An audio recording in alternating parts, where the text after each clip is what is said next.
Rawr. When did we all get this dumb? Almost only counts in horseshoes, hand grenades, and nuclear warfare. I don't see any bodies, so it doesn't count. I'm angry about tax. I'm the chef. I want to hear one thing. Yes, chef. Come on, man. Use your brain. The Why I'm Angry podcast starts now.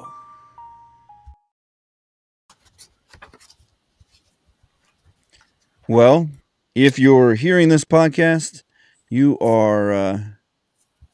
not live.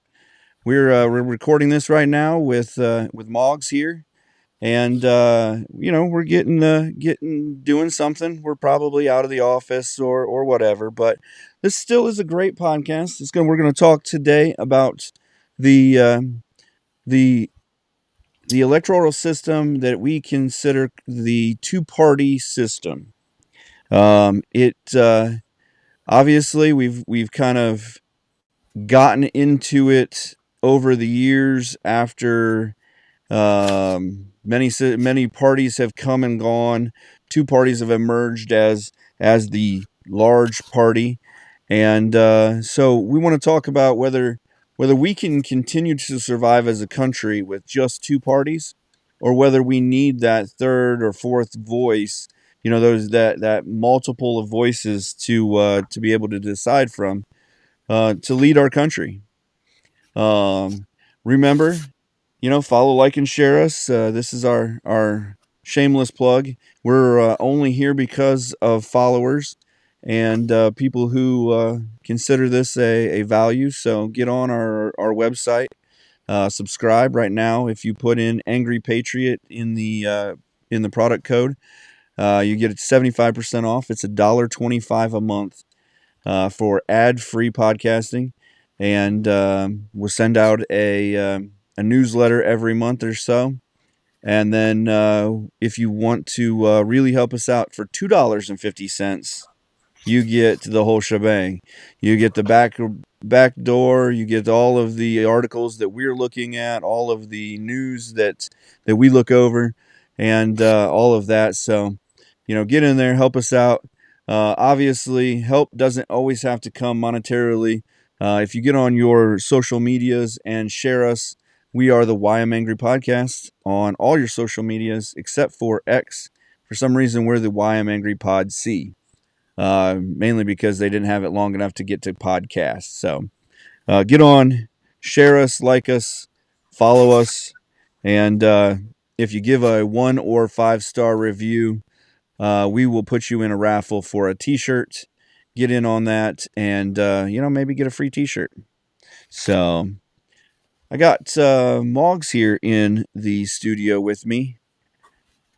We're going to talk a little bit about the two-party system. I had him out researching. He's been looking. We've been trying to connect for a couple weeks here to get this recorded. And Maugs, I guess start us out with what the two-party system is, what it kind of means, and give us some of your thoughts a little bit. Sure. Well, it's interesting that you raise this as a topic, because it's kind of a fun topic that people feel kind of strongly about one way or the other.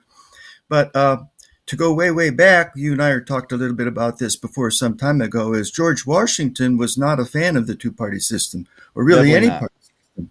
Right. And so not that not that that's what we have to do today or not, but he did have a lot of insight. And if you've never read his, those of your listeners, if you've never read George Washington's farewell address that he gave to the nation in 1796, I would urge your listeners to read that. It's quite telling, and it goes over a lot of the things that we face today in American politics, not only the two-party system, but the strength of morality and religion, the importance of that in our country, the importance of individuals who are well educated and informed, people who were foresighted and had a vision.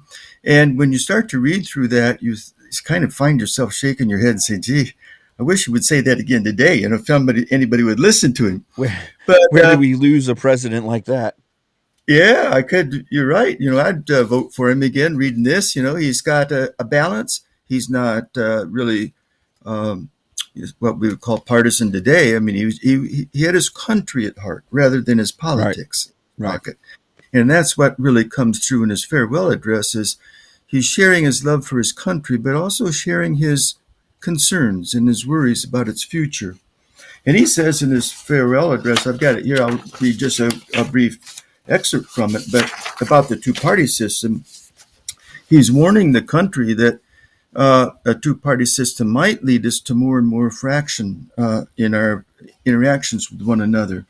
And he says, in contemplating the causes which may disturb our union, it occurs as matter of serious concern that any ground should have been furnished for characterizing parties by geographical distribution. So he's saying it's best not to divide in terms of parties of the North, parties of the South, parties of the West. He Right. goes on to say, and the reason for this, he says, is one of the expedients of party to acquire influence within particular districts is to misrepresent the opinions and aims of the other districts. We see little backbiting now between parties, but through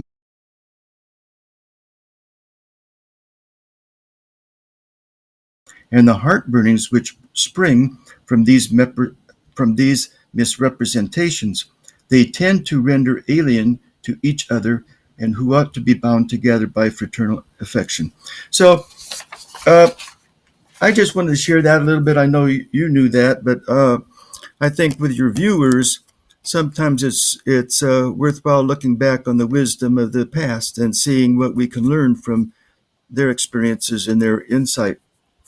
Right. But in a more contemporary way, uh, people aren't really too enthusiastic about the two party system today either. And there's more and more I have people say, gee, if there was a third party, I'd vote for him. I had a third party, I'd vote for him.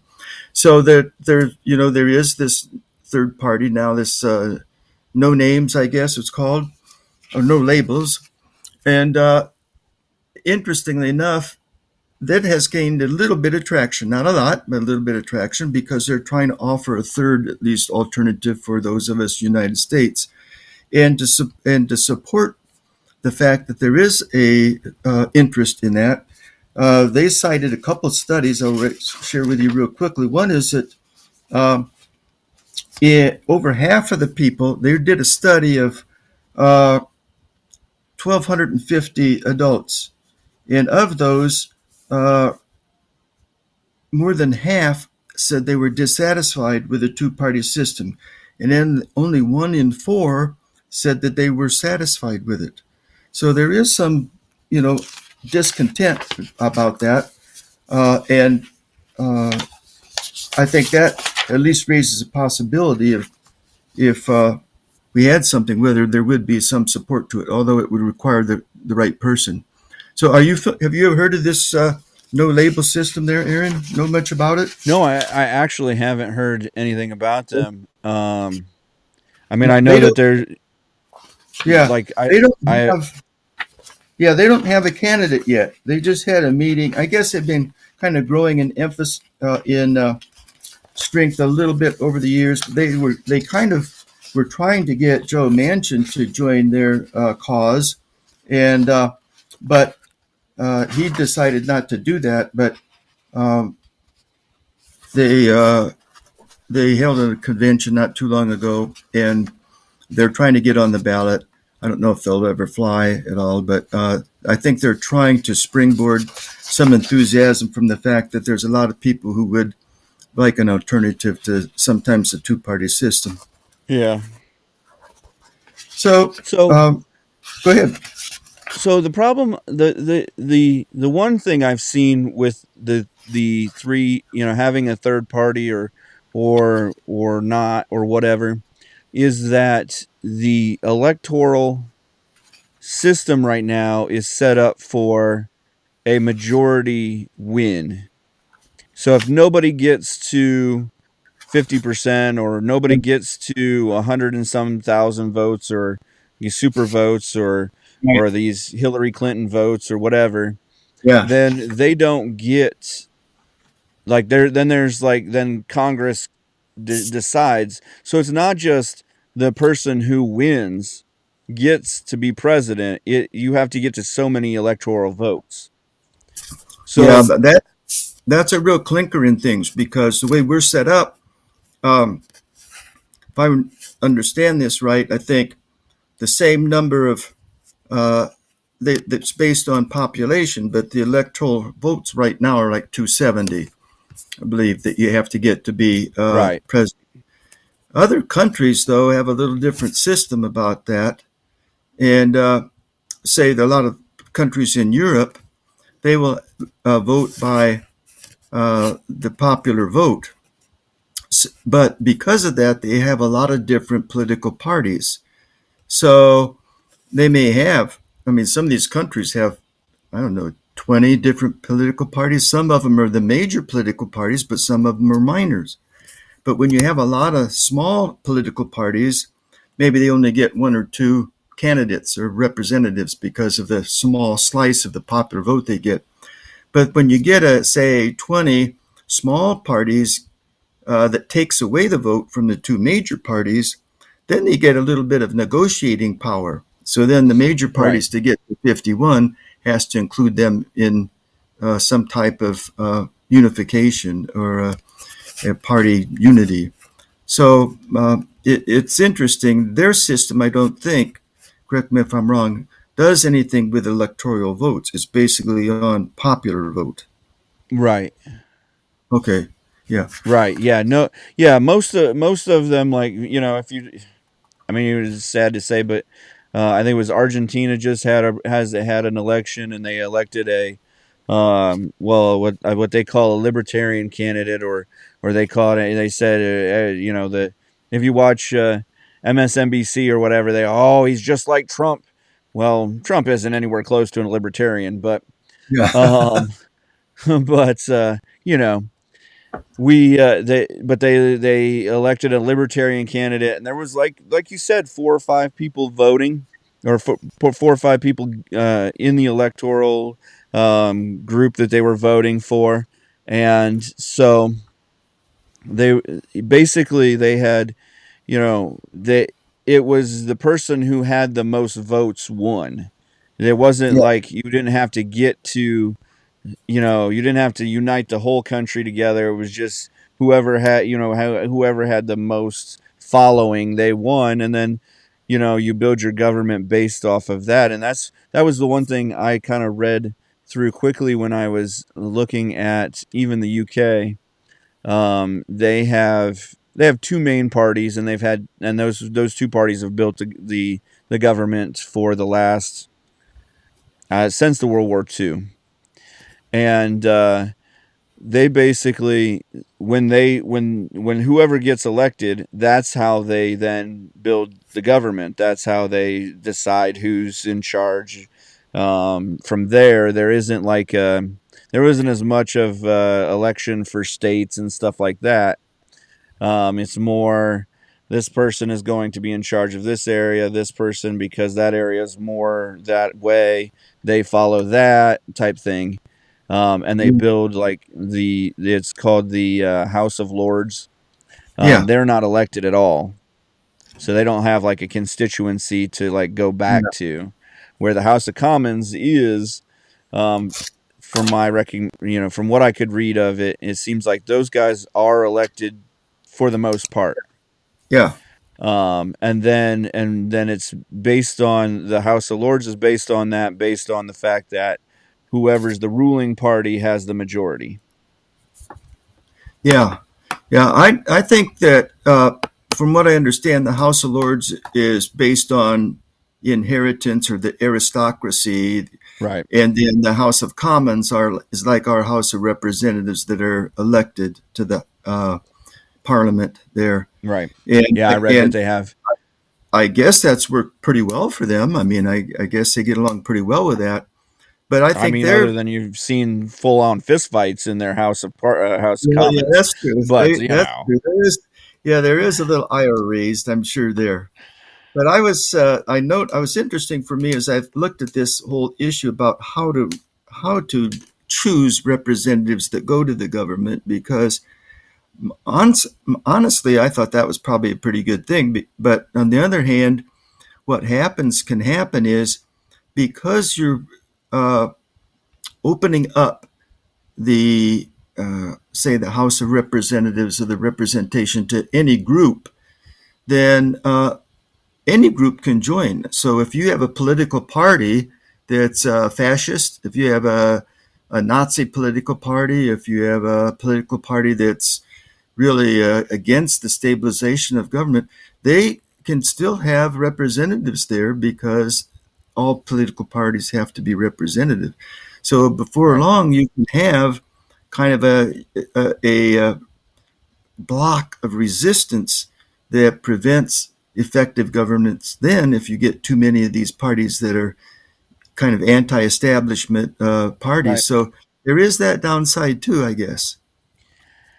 Yeah, and that was one of the things I read an article from uh, Shiva G College, and it was an interesting article, and more than like it had some great sightings or whatever, but it brought up the pros and cons, and the two party system. It says the two party system is a in politics creates a structure where the electoral gives a significant majority of votes to two main parties. It doesn't mean that there can't be other parties. It just means that those two parties are going to get an advantage based on their political power, based on the fact that they have the most of the kind of advertising rights. You know, Right. they get the news articles about them and Yeah. things of that nature. And then Right. because they have that, they become more powerful because they have the money. The money Yeah. comes into them, and that's honestly, I thought when Trump walked out, when Trump was not elected the second time, um, I thought he was going to step out and create another political party, Yeah. and I think. somebody like him, Yeah. I feel like has the clout, has everything they need to start a party, Yeah. Yeah. has the Right. money, has the following, has the Yeah. fame, and because it's like Theodore Roosevelt. He walked out of the what was it, the Whigs, Yeah. and created the Bull Moose Party, and he had the following, and I think he had some money, but he wasn't. I don't think he was quite Trump rich. Yeah. Um, and so, and I don't think he had the following, as in like just that die hard gotta, you know. But he built up about 20%. But in that, he in the system that we have right now, no matter how much he built out, he would have had to take over one of the other controlling parties, Yeah. because Yeah. at this point you have to have what is it, 100 and some 140 electoral votes, or some 130, say, whatever's half, Yeah. and to get to become president or whatever. It's not it's not a simple majority. You know, it's not a simple we have the most votes, we win, or we got the most electoral votes, we win type thing. You have to have a certain number, or they send it to Congress to decide. And Yeah. Congress is never going to decide the third party unless the third party is the majority in Congress. Yeah. And really, Yeah. I think what if you wanted to create, we've seen, like you said, you got the no labels who seem like they can't get anyone to label themselves with the no labels. Yeah. You've got the Green Party, which you've seen, different people come through. Ralph Libertarian. Nader Yeah. and Rand Paul, his dad, Ron Yeah. Paul, has been in it, and some different people like that. And you've seen, Yeah. some independents like Ross Perot back in the Right. '90s, have come through and done very well, but none of them had all of the criteria to build a party around themselves. And Yeah. so I think that's where you just as a third party, as a fourth party, the government is going to have to open it up, and it's kind of like term limits. You Yeah, know, no, everyone says, "Oh yeah, term limits are a great idea," until you're getting termed out because of the term limits. yeah, yeah. It's like But having an age limit or having a, you know, I think you hit on a really important point, and that is that people don't want to vote for a third party if you don't think you're going to win, because that's it's it. like throwing away your vote.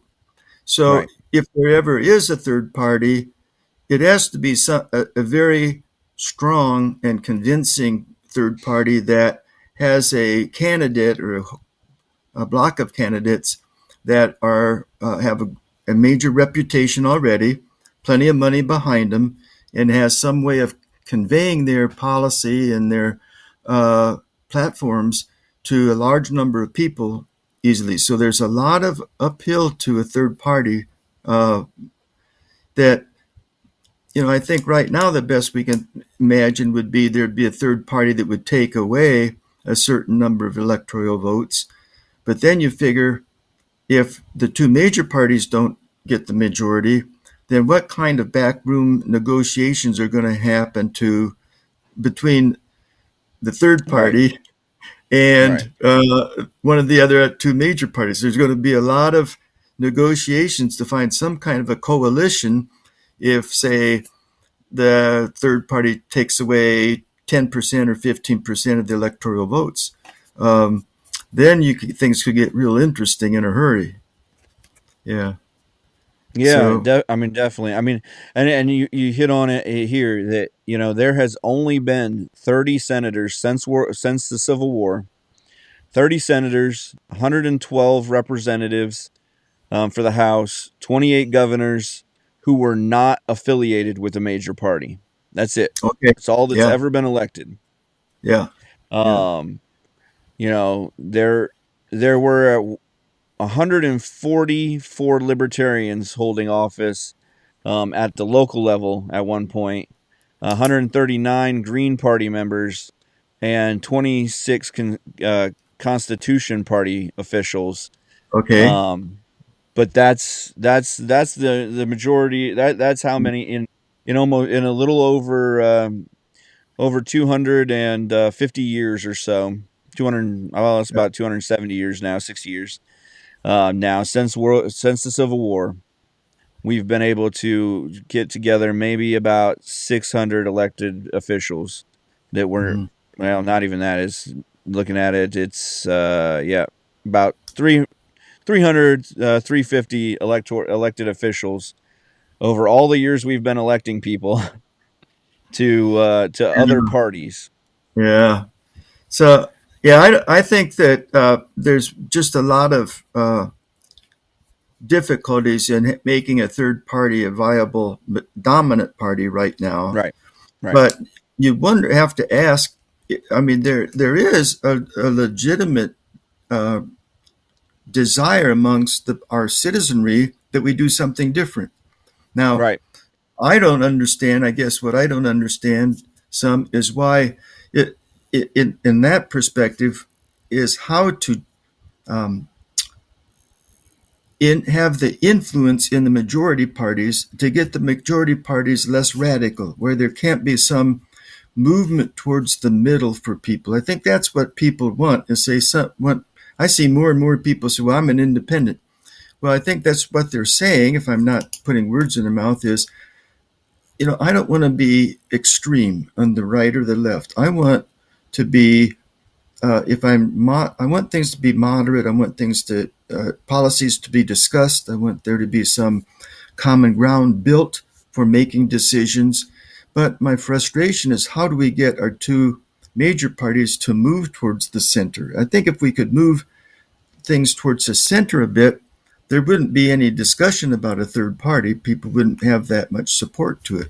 right. But I don't know how to get them to do that, Aaron.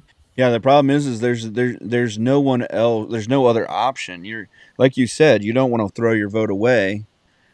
I mean, I think we waste our time, and this is sad to say. I think we waste our time sometimes and our money looking at groups like the No Labels and running them for a president's Yeah. spot, where we could be running them in some of these vulnerable congressional spots, Okay. Yeah. and you could gain some footholds there. I mean, Yeah. Joe Lieberman ran for, I mean, he was a Democrat to begin with, decided his party was going away, like you said, that he did not like the way they were going, and he ran kind of a conservative but campaign, but he ran it as an independent. Interestingly And enough, I don't mean to interrupt you. I want to interject this real quick. Joe Lieberman is part of the.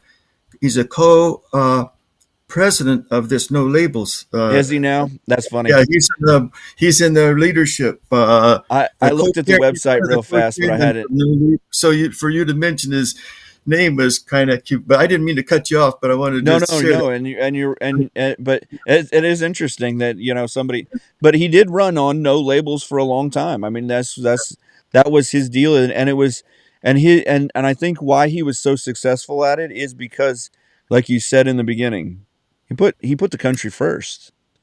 Yeah, Instead yeah, of saying I'm going to align, and that's what these parties want you to do, is they want you to align yourself with them and vote only what they vote for, and vote okay, only when they vote, and they vote at a certain time, and they do it as a certain way so that everybody gets their votes in, so they get reelected. So you look strong on this, and you look strong on this, but we only had this many votes, or we let or this bill died even though you voted for it. hmm, This bill died because they had some kind of, like you said, backroom deal on something, yeah, and so there's so much of that, and it's not even to be a conspiracy theorist that there's so many backroom deals. They make you vote here, that, yeah, but if you talk to some of these guys, that you thought for years were great people going up to these positions, when they got to a leadership position, and then they step out of it afterwards, they say, there's so much going on there that you're jockeying for this vote, you're jockeying for that vote, you give up this vote because, for the greater good on this vote. You're trying to get your name on a bill and stuff like that for your legacy, and also so that you become a legacy member, so that you have a stronger vote, stronger negotiating chip when you vote and stuff like that. And so I think what happens is that they're stuck. They get yeah, up to a certain point, and they're stuck, towing the party line, or the party says, "Look, we won't put any money behind you and back you anymore, and we'll put out a presser that says that you're retiring, or that or that we're no longer backing you as a member of our party, kick you out." yeah, And then what do you have to stand on? I mean, unless you're somebody like, I mean, Rand Paul, that has built a name for himself, or Ted Cruz, or you got your big Democrats, Pelosi, or even you know JFK Jr. Some of those guys that have built a name on, either because of their name or because of their stance on what they do. You wouldn't have you wouldn't have a stance if you're the second guy from Rhode Island. Who's that? yeah, yeah. Well, I like your thoughts that you mentioned earlier about, say, if there was, let's just say this No Labels group got together and some things. Strategically, it does make sense to work at the grassroots level in the state, or the electing representatives or senators to the federal government, rather than trying to go after a presidential nominee to win the presidential candidacy. So Right. if you were to do that, if you were to use your money and influence um, to help select more moderates for the local, at the local level and at the state level and the representative level, I think people would have a lot of support for that, and that would gradually gain more and more influence in terms of the federal government once more moderates were elected to the Senate and the House of Representatives. So that, I think that's what would be that you mentioned. I think that would be a real strategic thing for them to do. The problem is I have trouble seeing the strategery, for lack of a better word, I guess, Yeah, in what in what like we all come in, and like you said, for the no labels, a lot of us come in with our egos and stuff like that, and we say, well, I got this idea and we should follow this idea, and no one binds together and says, okay, you're good at this, you go and run, this part of the campaign. And we have that even at the local level, or even at the grassroots level, at in the Republican Party, some that we've seen that, we don't have that just bound together. These things are, if we're going to be in a primary, these things are off limits. These things are we can't attack each other so much yeah, on it. And that there's no strategic planning towards the future. And I think that's where sometimes we lose. Like, the Green Party's been around a long time. They really yeah, have. um the no labels, if they have, they need a strategic plan to go out, like you were just saying, from here. This isn't a plan that's going to, rapidly build and be ready to, elect a president, or even start getting, governors in place yeah, in the yeah, next 10 yeah. years. Right. This is one where you start you start at a local state, and you Yeah. start building in a state house, and you start building that up. Right. And maybe you look at some weak, some Leslie Graham's, congressional seats or something Yeah. like that, where she Yeah. can't even get her own seat Yeah. back or anything like that. Or can't win her own primary even. And so now you've got three non-incumbent, you know, senators coming in, and you start pumping some money in that, where, with a senator, you can probably elect a senator for what, 20-30 million dollars. And it's sad to think that you have to think about how much it costs to elect a senator. Yeah. But in certain areas, you know 20 or 30 million dollars would be a ton of money to pump in, and you get all of the ads you need. You got somebody that can speak, and it can be, charismatic in front of people, and can be exciting, tell a story. And I think that person, could start you could start getting a couple Congress members and stuff like that here and there. Yeah. And just do it when you see a weak spot, a spot you can get in. Right. And when you start to see those spots, right now we're seeing the difference in one member. The Senate right now is Right. losing a member, and so he has lost like two or three members, just kind of strategically here and there. And now the majority is. I mean, you're going to get some replacements in the next couple months, but those replacements come in, how fast are they going to get up to speed? How quickly are they going to actually vote for something? And Hmm. so, right now you're seeing where Congress is really it's really deadlocked because of a couple votes, Yeah. Yeah. where You're right. Yeah. we had the full on, 3 or 4 vote majority. Now we're sitting at like 50%. Maybe Yeah. maybe an extra vote. Yeah. Um, Yeah. but if So it sounds to me like for our country, at least thinking about the United States, there needs to be more work done at the grassroots level in terms of electing representatives and senators and governors.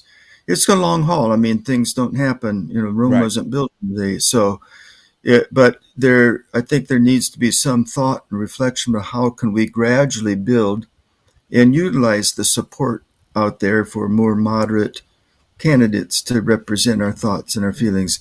Part of the problem I've always thought is that so many of these so many candidates present themselves as kind of a one issue candidate. I'm running because Right. I want to save the environment, and in terms of their background or their interests in defense or health services or what education, they're running, because they're going to save the planet. And that if they could, if and I think that they do that because they think that that one issue, that hot button issue, they can use to get enough votes to be elected.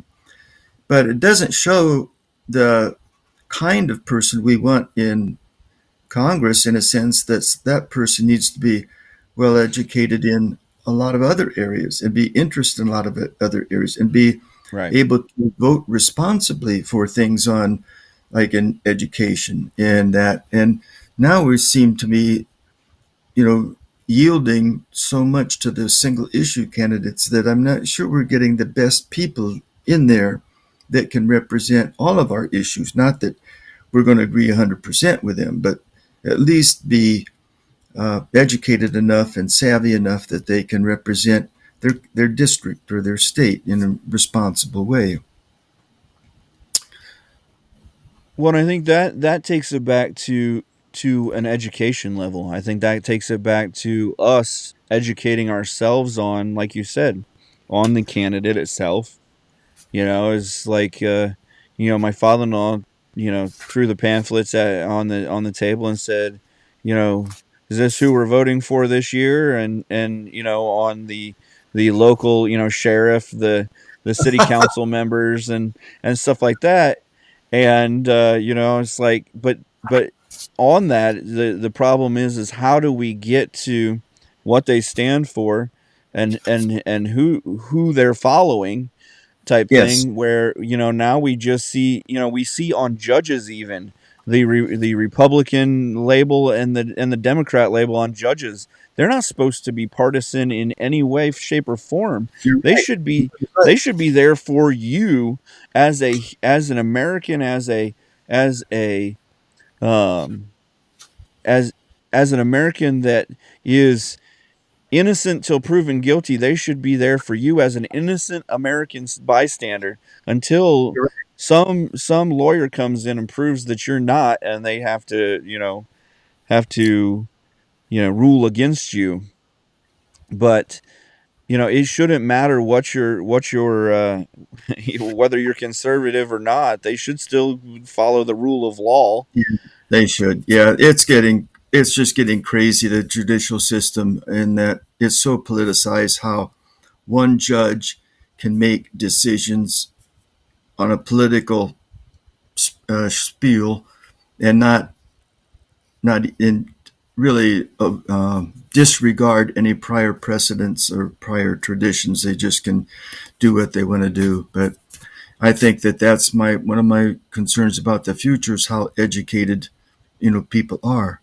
I'll throw that brought back to my mind a paragraph in George Washington's address about education. And I'll read it real quick so I don't want to get off on too big of a tangent here for you. But he says, George Washington says in his farewell address, promote then as an object of primary importance institutions for the general diffusion of knowledge. In proportion as the structure of a government gives force to public opinion, it is essential that public opinion should be enlightened. And I think we've come a long way from an enlightened, educated public opinion. And that's going to be Right. a death knell for our country if we don't change it. Well, and what's sad is it's our fault. Yeah. Oh, Like, if yeah. you You're get right. into the education side of things, like it's we are educating our students. Yeah. We're not piping this in from China. We're not, Yeah. and if we are, we're, obviously that's the problem. But we're we are in charge of educating our kids, and I feel like with all of the technological advances, they're less educated than they were in the 80s. Oh yeah, and the other thing is all this stuff we've been talking about in terms of the electoral college and the way the voting system is set up, government set up. Some classes I've been told in public schools don't even teach civics anymore. So they don't. Right. Kids are being raised not even understanding how our governmental system works. What's that going to do to our country down Well, the road? and we've allowed classes to be considered civics classes that aren't actual civics Yes, classes that very true. that have an education on global effects of Yeah, cow you're right. raising or something. That's now. No, you're right. That's very true. Yeah, So I think you're right that we've allowed other things to kind of be part of it, and I think we took advantage of the fact that at one point parents taught your kids a lot of stuff, and parents aren't as involved because for one, it's not always their fault because you now have to work two jobs to be able to own a home or to be able to have yeah, enough that's income to live. It uh-huh. used to be that you could buy a home on for $16,000, and that was a lot of money at the time, Yeah, but it wasn't so much money that one person who was working hard couldn't afford to make that. right. You're very right. And we're to the point where, even two decent incomes are having troubles, It's a being stretch. able to support the Yeah, the it's, interest rates, the inflation yeah, rates, I've and as and not to get too far off of what our topic is even in you don't realize it, but with food and gas going up a few bucks, that few bucks is every week. That few bucks is every day. right. You eat every day. You Yeah, consume fuel almost every day, depending on if you go to work, you consume fuel every day. And all of that will continue, will raise exponentially. You don't realize it. Okay, a pack of hamburgers now $6 instead of $4, but that $6 every week, or that $2 every week is, you know, I mean, there's 52 weeks in a year, so yeah, $2, that's another hundred and some dollars that yeah. you're It adds paying up. per You're right. year for Yeah, just hamburger. yeah, And so now, you look at, everything else that adds $2 because you don't just walk in with a bag of just one package of hamburger every week and be like, okay, kids, we're eating for the week, yeah, you know? And so yeah, I don't think we realize the true impact of what a little bit of inflation added at it is, and the fact that, you know, that's part of it. But to yeah. get back to what you said about George Washington, I think we have a few things that to put in perspective there. The reason he hated parties is because he just left England. I mean, a few years removed from that, but he had just seen how England was running the ship over here. They were taxing us on everything. There was a tax on tea. There was a tax on sugar. There was a tax on different other items that came in. And then there was taxes on you owning property and taxes on being a citizen of the new country. And so they felt like they were being oppressed and taxed to death.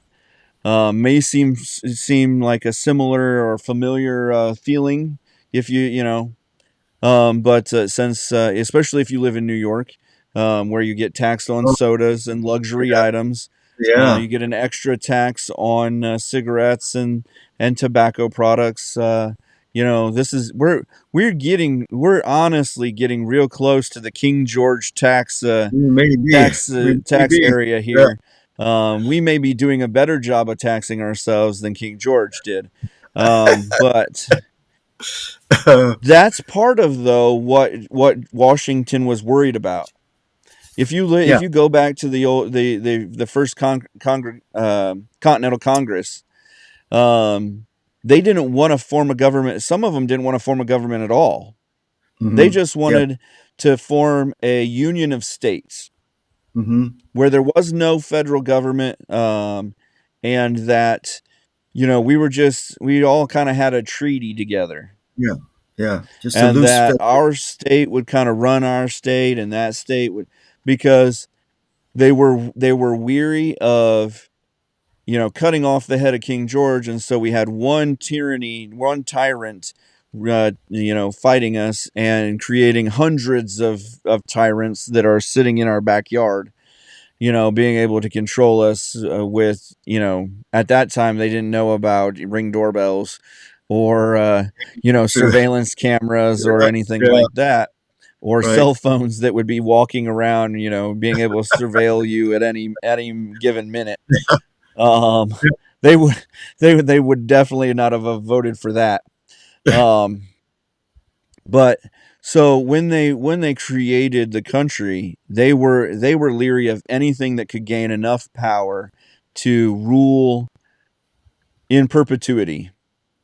And I think we've gotten to the point where we now have two ruling parties that can rule for perpetuity.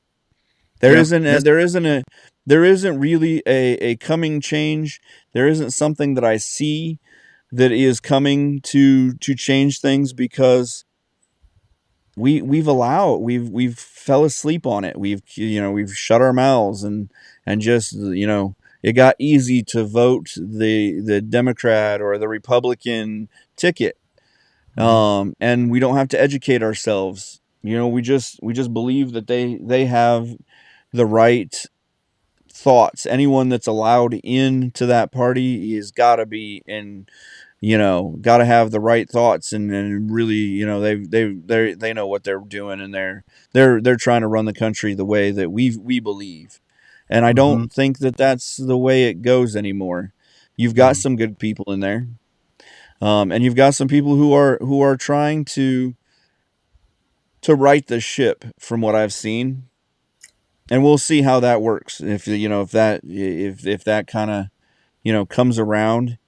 But I think what's sad is when you say somebody leans too far right or too far left. I think that on the conservative side of things, that people who would have been considered middle of the road are now considered extremists. Yeah. Okay. Yeah. And people who have, have kind of slid to the center are now considered your middle, right people. They're your conservative people. Yeah. And I think that, we've slid that far to the liberal side of things, with, accepting more taxes, and accepting, the handouts that are given to us, Yeah.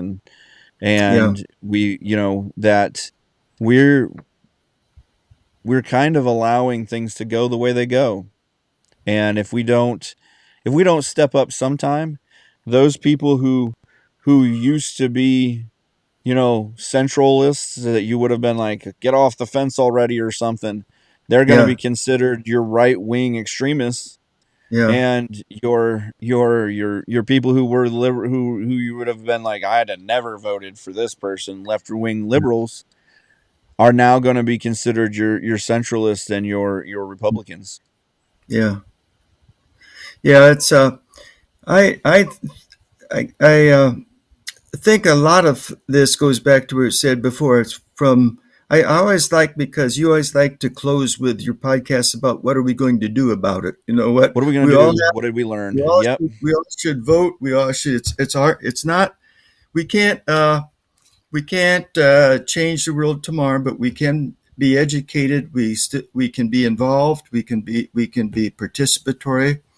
And I think what I've learned today in this discussion is it sounds like it's going to be, it sounds like our two-party system is there to stay.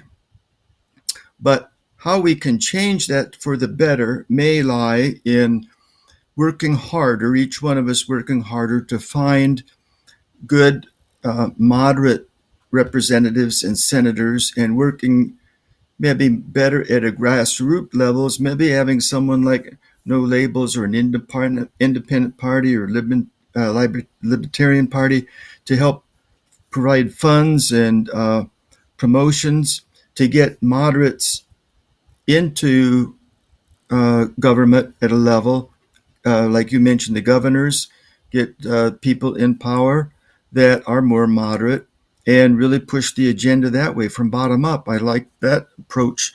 And I think that's something I want to commit myself to more is trying to find that those moderate people and get behind them, talking to my friends and family. And I think if we could get more moderate people who are well educated, not a single issue person that's well versed in the different dimensions of the government, a person who really cares about the country instead of their own political future, and we all educate ourselves and we all vote. That would be a place to start, I would think. What do you think? What's your thoughts? So just while I was sitting here, um,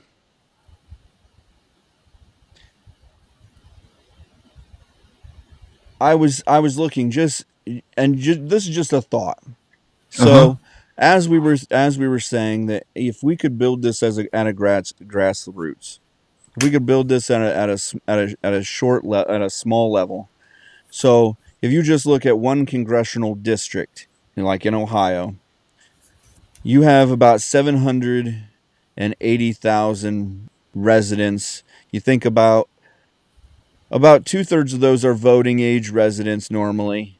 You've got a little more, a little less here and there, but they say population-wise, about 60% of people of the population is of voting age or driving age or whatever. And with that, um, if you get about a 50 to 60% turnout, which is good, honestly, you would only have to change about 160,000 people's minds, Yeah. Yeah. which is a ton less than trying to shoot money It's at doable. 200 Yeah. 250 million people, It's which is how doable. many people are of voting age in the US. Right. And again, if we get 50 or 60,000 or 50 or 60% of those people, you're looking at 100 million people. So instead of 100 million people, if you take about a tenth of a percent of that and try to change those people's minds.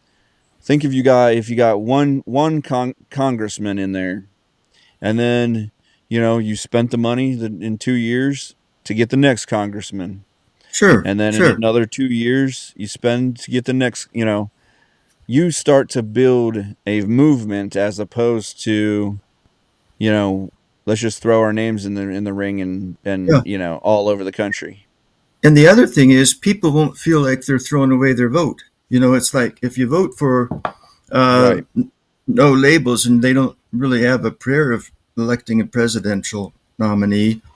But Right. if you take that money and invest it in the grassroots, and people say, "Gee, this person is a good person," and you educate people why this moderate or conservative person is the one to vote for.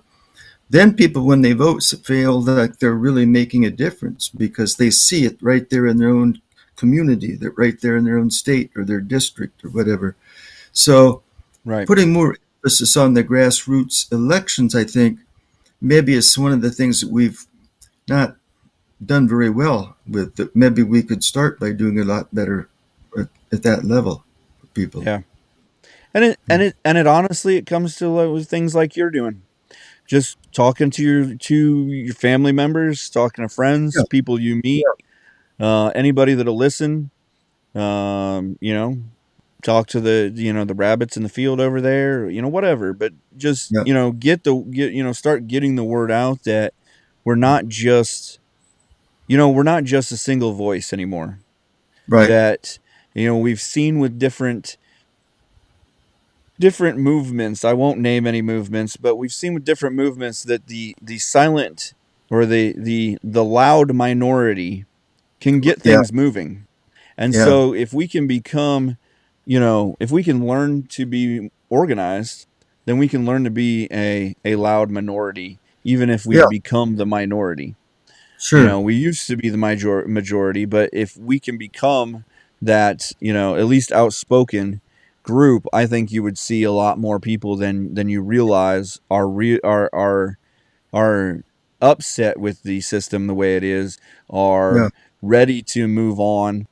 But like you said, you don't want to throw away. It was like the whole John McCain vote. Yeah. There's no, Right. you knew in your heart of hearts that he was not a good option for president, Yeah. and you knew that he wasn't going to even win, but there No. was nobody else to vote for. Yeah. No. That's why I think we need to.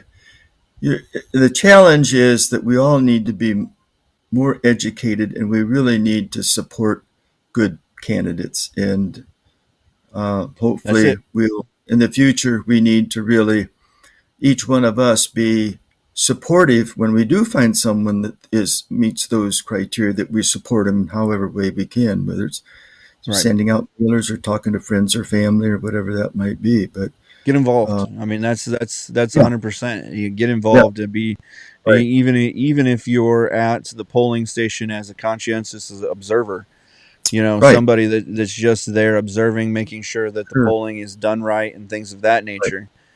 You know, that we're seeing that, it's being circumvented, but at the same time they can't really um without a major push or fight, they're not. They've got to allow you to see what's going on, and yes, that is one lucky check and balance we still have in this country, is that sure, we can be there and we can be a part of the system.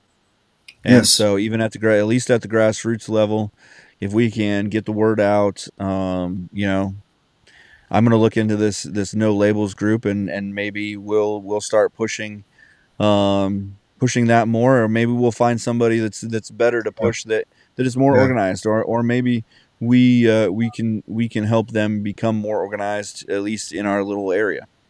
yeah, So yeah, yeah. Well, we got our work to do. that's it. What we learned today, we need to be more organized, more strategical, Yes, right, things you're of right. that nature, that And, just do what you can in what you got, and yeah, and really it comes right. down to education. They didn't win this over in a night. No, Educating our kids in a day. It's no, surprising how fast a generation of kids can be educated out of where we were. But just get in and educate your kids, educate people. yeah, I've yeah, noticed that even some of the people that I've talked to over the last, that were just a couple steps behind me, mm-hmm, maybe 5 or 10 years behind me. They didn't know any of this. They didn't go through, yeah, the education system had changed yeah, drastically even yeah, after that. So, yeah. and That's the sad. and I'm sure even between us, our education system had changed Oh and yeah, things like yeah. that, and that's Yes, yeah, no, so. yeah. So yeah, so All right, well, this has been another good. great episode of the Why I'm Angry podcast. Okay, Get been great on, to see you again, talk to you, yeah, and yep, have it definitely, next time we definitely. connect. We'll have all the world's problems solved next time. So one of these days we'll get it all talked out. Uh, so Good. yep, It was definitely get fun. on, follow, like, and share us. Definitely, make sure that you get on and get our merch. Help us out any way you can. get on the whyimangry.com website and, just, follow, like, and share us. So,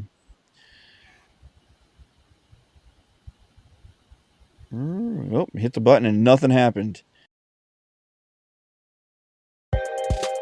Remember to follow, like, and share the Why I'm Angry podcast across all social media platforms and anywhere you get your podcast. The Why I'm Angry podcast ends now.